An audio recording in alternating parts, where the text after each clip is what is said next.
They say love makes you whole, but nobody warned me it would make me a weapon. I was Naomi Carter. A physical therapist from Chicago who thought she understood pain, loss, and starting over. I moved to Seoul to escape my father's death, to build a life somewhere no one knew my story. I thought I'd spend my days helping people walk again, regain strength, find independence. Simple. Clean. Safe. Then I met Kang Min-jae. He was a man the world had decided was broken. A CEO trapped in a wheelchair, controlled by a family that claimed to protect him while slowly suffocating everything he could have been. They kept him hidden, manageable, grateful. They told themselves it was love. I saw through it on the first day. What I didn't see was how loving him would change me. How fighting for him would turn me into someone I didn't recognize. How protecting what we built would cost me everything I thought I knew about right and wrong. This is the story of how I fell. How we rose. And how love didn't save us, it armed us. If you want to see how far someone will go when they finally have something worth fighting for, stay until the end. And if this story moves you, hit that subscribe button, drop a comment, and let me know, because what comes next will change everything. The coffee mug hit the marble floor 2 seconds before Kang Min-jae did. Naomi Carter heard the crash from the hallway and knew immediately what had happened. She pushed through the penthouse door without knocking, her emergency kit already in hand, and found him on the floor beside his overturned wheelchair. His dress shirt was soaked with hot coffee, his face twisted in pain and rage. "Don't," he snapped before she could speak. "Don't say a word." Naomi set down her kit and crouched beside him, her eyes scanning for injuries. His left shoulder was already swelling where he'd landed. The transfer had been too quick, too angry, and his body had paid the price. She'd seen this before with other clients, the ones who pushed too hard because they had something to prove. "Your regular therapist quit," she said, not as a question. "5th one this year." His tone was ice. "I assume the agency told you I'm difficult. They said you have high standards." Naomi began checking his shoulder mobility, her hands firm but careful. "This is going to hurt." He didn't flinch when she rotated his arm, testing the joint. His eyes stayed locked on the ceiling, refusing to meet hers. She'd read his file on the way over. Kang Min-jae, 32, CEO of Kang Industries, paraplegic since 19. Car accident that killed both parents. 13 years in a wheelchair. Brilliant mind, terrible bedside manner, and a reputation for making physical therapists cry. "You fell because your shoulder strength is compensating for core weakness," she said, helping him sit up. "Your form is terrible. You want to keep falling, or you want to fix it." He finally looked at her. Really looked. His eyes were dark, analytical, searching for the pity he'd learned to expect from medical professionals. He wouldn't find it. Naomi had spent 3 years in Chicago rehab centers watching people rebuild themselves from nothing. She knew the difference between sympathy and respect, and she knew which one actually helped. "When do we start?" he asked. "Right now. We're going to get you back in that chair, and you're going to show me your transfer technique so I can see exactly what you're doing wrong." For the first time since she'd entered, something close to a smile crossed his face. "You always this blunt with clients?" "Only the ones who can handle it." She righted his wheelchair, locked the brakes, and positioned it beside him. "Show me." He did. And she saw immediately why he kept falling. His shoulders were doing all the work, his core completely disengaged. It was a compensation pattern that had probably started years ago, and no one had bothered to correct it because they were too busy being impressed that he could transfer it all. "Again," she said after he settled into his chair. "But this time, engage your abs first." "Yes, I know you can't feel them. Do it anyway. Your body remembers even if your brain doesn't get the feedback." They worked for an hour. By the end, his transfers were cleaner, more controlled. The anger had drained from his face, replaced by concentration. When she finally packed her kit, he was quiet for a long moment. "The agency said you just arrived in Seoul," he said. 3-year contract." "That's right. Why here?" It was an invasive question from a client she'd known for an hour, but Naomi found herself answering anyway. "My father died 6 months ago. Diabetes complications. He couldn't afford his medication, so he rationed it. By the time we realized how bad it was, his kidneys were failing. I needed to leave Chicago. Too many memories. Min-jae nodded slowly. My parents died in the accident that put me in this chair. I was driving. Drunk driver hit us head-on. They died instantly. I woke up 3 weeks later and couldn't feel my legs. Some days I'm not sure which of us got the better deal. The rawness of the confession caught Naomi off guard. She sat down across from him, abandoning professional distance. You think you'd rather be dead? I think they'd rather I was fully alive. He gestured at his legs.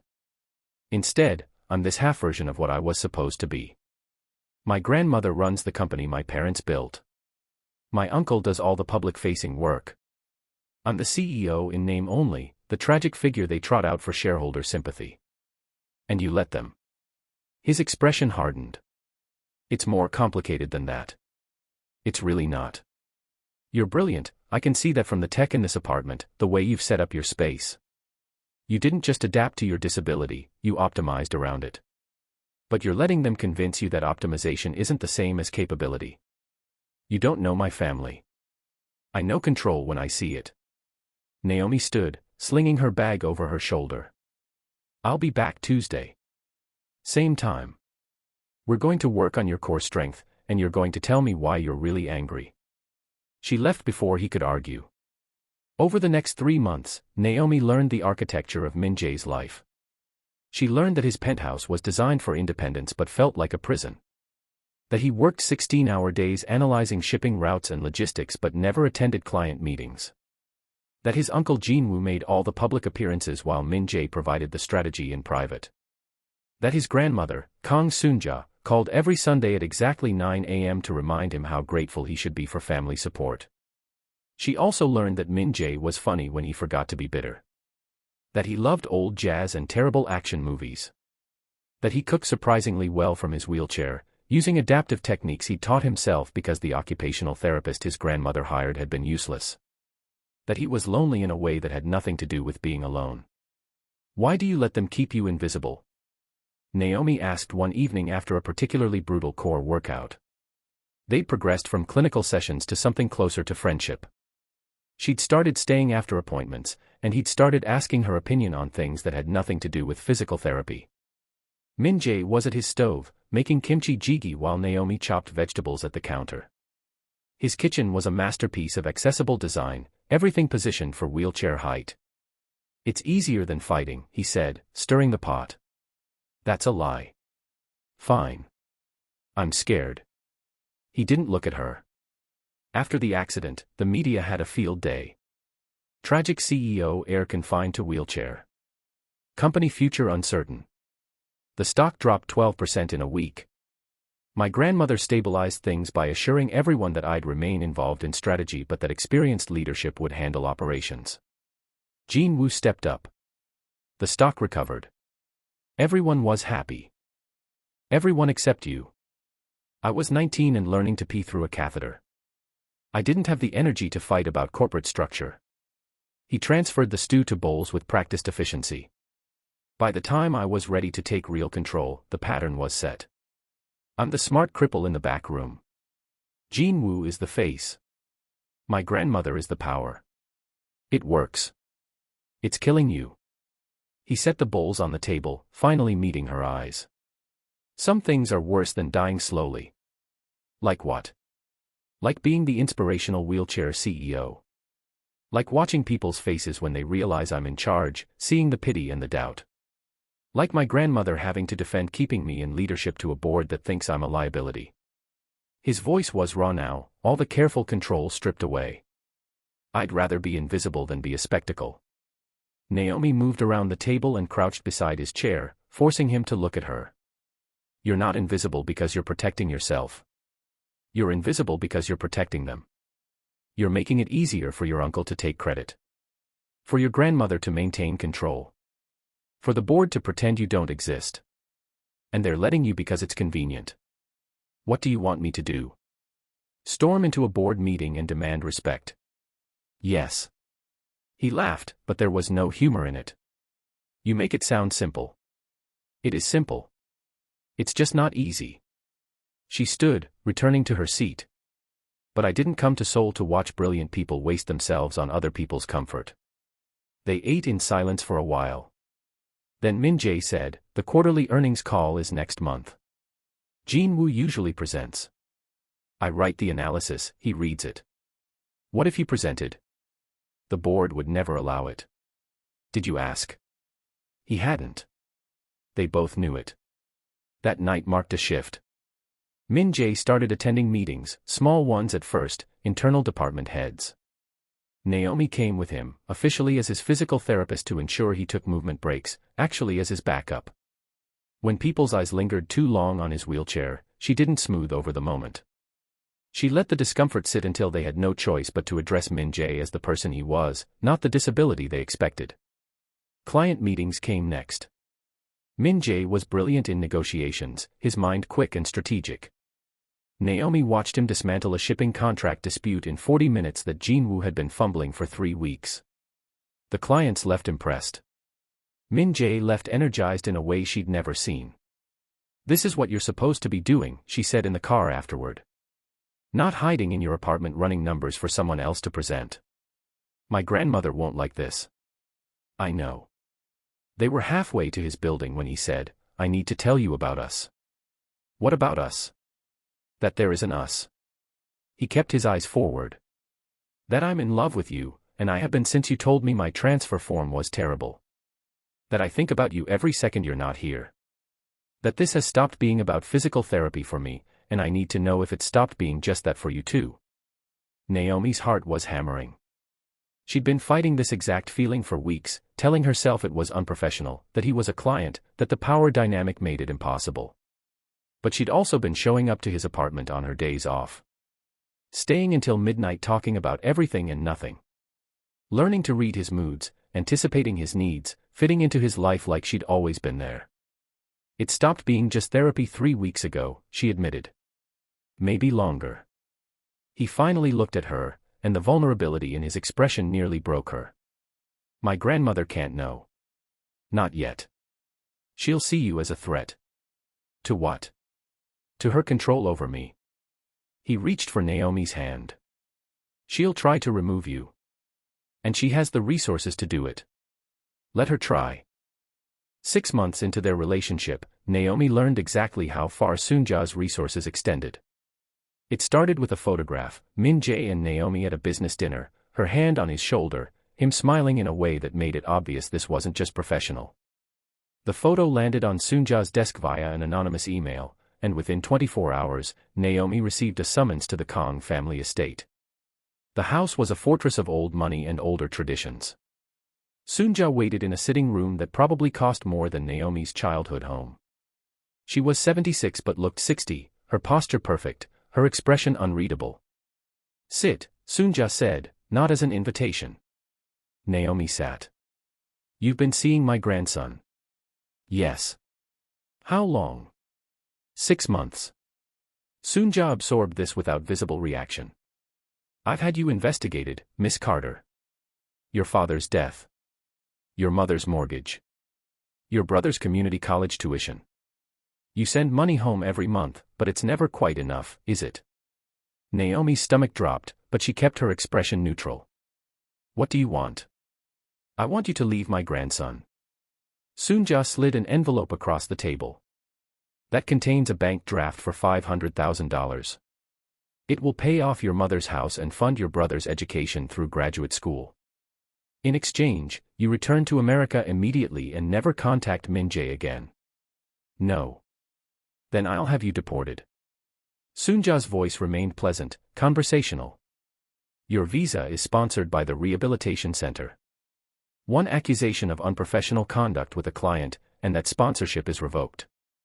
You'll be on a plane within 72 hours. Your therapy credentials will be reviewed. You'll likely never work in the field again. Min-jae will fight you. He'll try.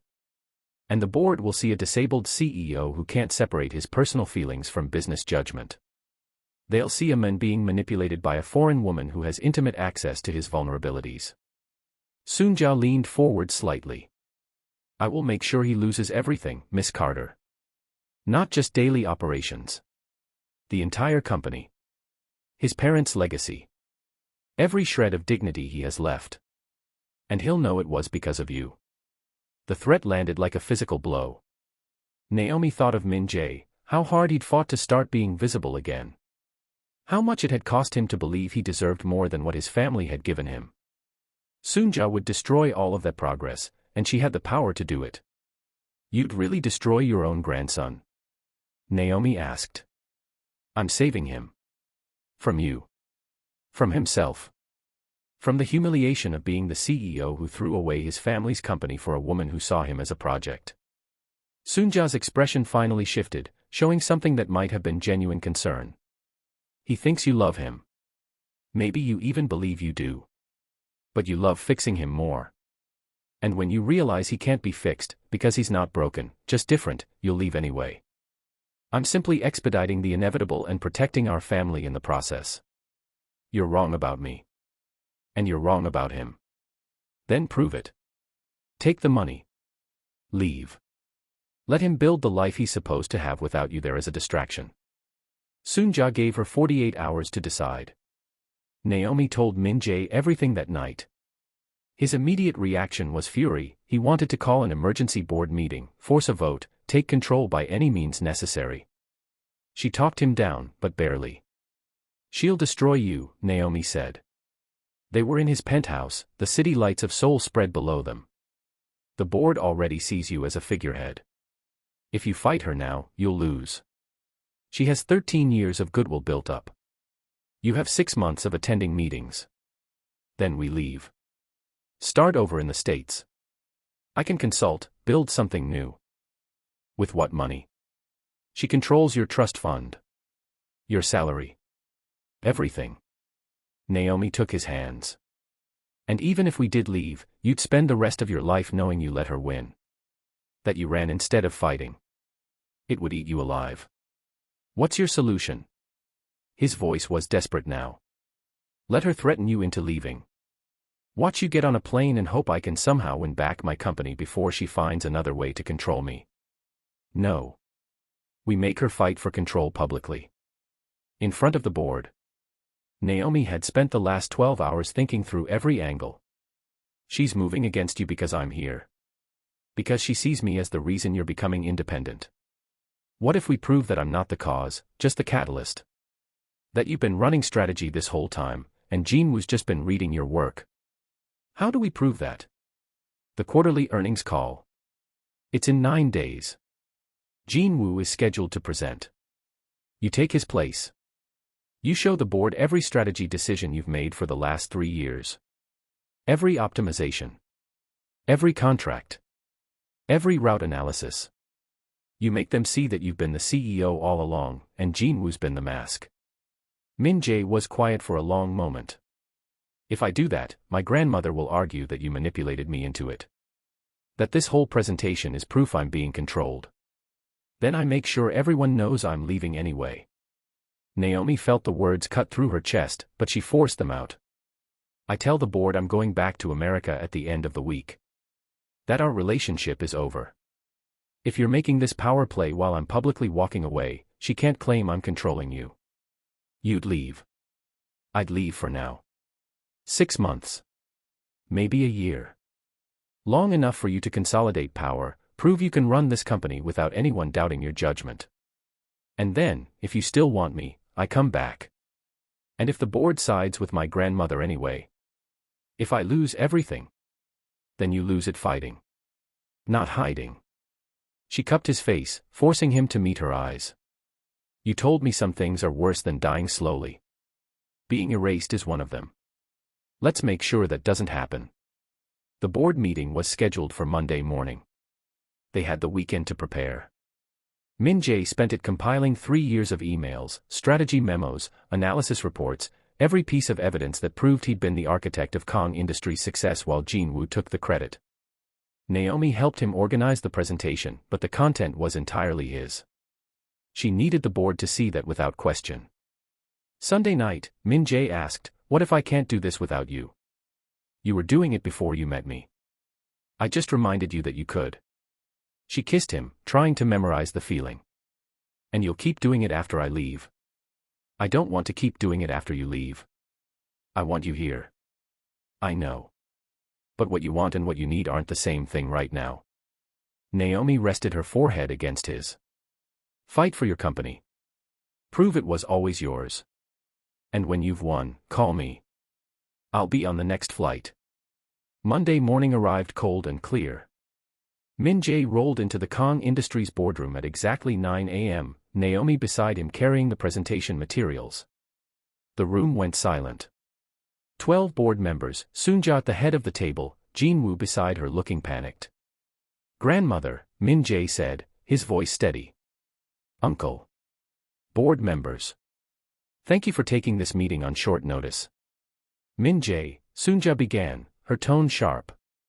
This is highly irregular. Your uncle is scheduled to present the quarterly.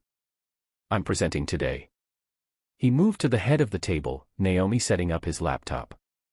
I've prepared an analysis of the last 3 years of company performance, with detailed documentation of strategic decisions and their outcomes. I believe the board deserves to understand exactly who has been driving our success. For the next 50 minutes, Min-jae laid out everything. Route optimizations that had saved the company millions. Contract negotiations that Jin-woo had claimed credit for but Min-jae had actually executed. Partnerships that looked like Jin-woo's relationship building but were actually Min-jae's financial modeling. Every decision traced back to emails and memos with Min-jae's name on them. The board was riveted. Naomi watched their faces shift from confusion to realization to something close to shame. They'd known Min-jae was smart. They'd had no idea he was running the entire operation. When he finished, board member Park spoke first. If you've been doing all this, why let your uncle take credit? Because my grandmother asked me to. She believed it was better for the company's image if I stayed behind the scenes. Min-jae looked directly at Soon-ja. She wanted to protect me from public scrutiny. I understand her intentions. But her protection has become suffocation. Soon-ja's expression remained controlled, but Naomi saw the calculation behind her eyes. You're presenting this now because of her. She gestured at Naomi. This woman has influenced you to make a dramatic play for power. The timing is because I'm leaving, Naomi interrupted. Every eye turned to her. I'm flying back to Chicago on Friday. Our relationship is over. Mr. Kang and I have decided that my presence here has become a distraction from his professional goals. The lie tasted like ash, but it had to be convincing. Soon-ja's expression flickered with something that might have been surprise or might have been respect for the tactical move. If she's leaving, board member Choi said slowly, then this presentation isn't about her at all. It's about you finally showing us what you're capable of. It's about transparency, Min-jae said. The board deserves to know who's actually leading this company. And I deserve to lead it openly instead of through my uncle's borrowed credibility.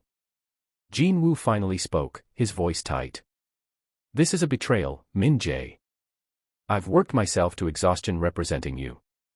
I didn't ask you to represent me. I asked you to be COO. To handle operations while I did strategy. But somewhere along the way, it became easier to let everyone believe you were doing both. That stops today. Soon-ja stood, her hands flat on the table. You're willing to destabilize this company, embarrass your family, disrupt 13 years of successful leadership, all because you've decided you want public recognition. I'm willing to do it because I'm tired of being erased. Min-jae's voice was calm, but Naomi heard the years of frustration behind it. You raised me to believe that my disability made me less capable of leadership. You convinced me that staying hidden was protection instead of prison. And I let you, because I was scared and young and grieving my parents. But I'm not that person anymore. You're making a mistake. Maybe. But it's my mistake to make. He turned to the board. I'm calling for a vote. Either you confirm me as active CEO with full operational authority, or you proceed with whatever succession plan my grandmother has prepared. But I won't be a figurehead anymore. The silence stretched for 5 seconds that felt like hours. Then board member Park said, I move to confirm Kang Min-jae as active CEO with full authority over both strategy and operations. I second, said board member Choi. The vote was 8-4 in Min-jae's favor. Soonja gathered her things without a word and left the boardroom, Jin-woo trailing behind her. The remaining board members congratulated Min-jae, scheduled follow-up meetings, began treating him like the leader he'd always been. When they finally cleared out, Min-jae and Naomi were alone. "You did it," she said. "We did it." "No. You did. And now I have to actually leave." The reality of it hit her all over again. "You need to consolidate power, prove this wasn't about me. Show them it was always you." "How long?" 6 months. Maybe a year. Until you've rebuilt this company into what you want it to be. And then you come back. If you still want me." He reached for her hand. "I'll want you." Naomi kissed him, trying to pour everything she couldn't say into the contact. Then she walked out of the boardroom before she could change her mind. 4 days later, she was at Incheon Airport. Min-jae had come to see her off despite her protests. They stood near the security checkpoint, the departure board flickering above them. "Call me when you land," he said. "I will."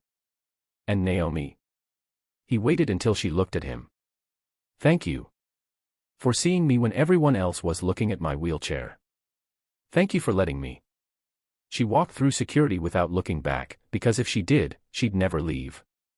3 months later, Naomi was in her Chicago apartment when her phone rang at 2 a.m. Unknown number. International.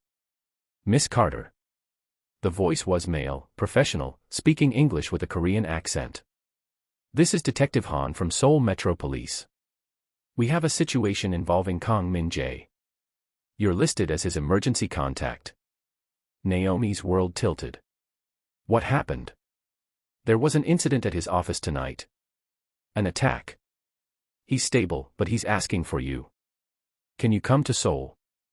She was booking a flight before the detective finished speaking. 12 hours later, Naomi walked into Seoul National University Hospital and found Min-jae in a private room, his left arm in a sling, a bandage on his forehead. He was alive. He was whole. She could breathe again. "You came," he said when he saw her. "Of course I came." She moved to his bedside, her hands shaking with residual fear. "What happened?" "Someone broke into my office. I was working late. They were looking for financial records, leverage. We think it was connected to one of the contracts I terminated after taking over operations. When I caught them, they panicked." He gestured at his injuries. "Security got there fast. It looks worse than it is. It looks like someone tried to kill you. They tried to scare me. There's a difference." He caught her hand. "I know we agreed on 6 months, but I need you to stay. Not because I'm hurt, but because I'm tired of pretending I can do this without you. I've spent 3 months proving to the board that I'm capable. Now I want to prove that I'm capable with you beside me." Naomi looked at the men she'd fallen in love with, the one who'd fought his entire family for the right to be seen. The one who'd let her leave so he could prove himself, even though it had cost them both. She thought about her father, who died rationing insulin because he didn't want to burden his family. About Min-jae's parents, who died leaving him a company he wasn't allowed to run. About all the ways people sacrificed themselves on altars of other people's comfort. "I'll stay," she said. "But not as your physical therapist." "What then?" "As your partner. In every sense of the word." She squeezed his hand. "You take the company where you want it to go. I'll watch your back. Deal."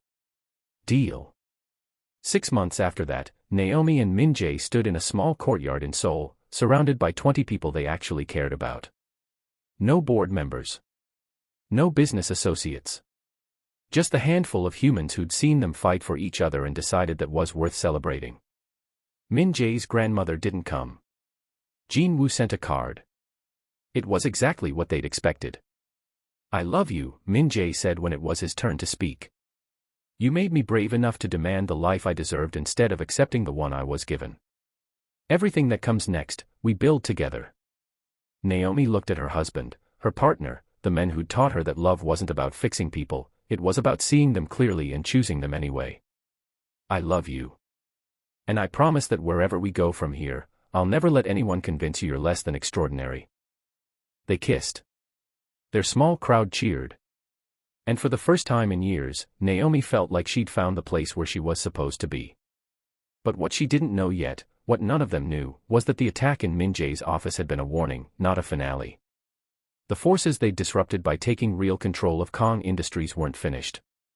And the choices they'd make to protect what they'd built would transform them into people neither of them recognized. Love had made them whole. But what came next would make them weapons.